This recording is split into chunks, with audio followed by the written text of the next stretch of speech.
छोटू बन्नी और जादुई school bag. छोटू बन्नी एक प्यारा सा खरगोश था। उसे स्कूल जाना बहुत अच्छा लगता था। एक दिन स्कूल जाते समय उसे रास्ते में एक चमकता हुआ स्कूल बैग मिला।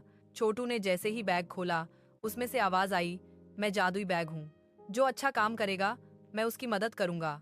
छोटू बहुत खुश हुआ। उसने अपने दोस्तों के साथ मिलकर अच्छे काम करने शुरू कर दिए। वह किसी का होमवर्क करवाता, जंगल साफ करता और उदास दोस्तों को हंसाता।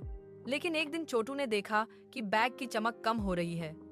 बैग बोला, जादू तब तक रहता है जब तक दिल साफ रहता है।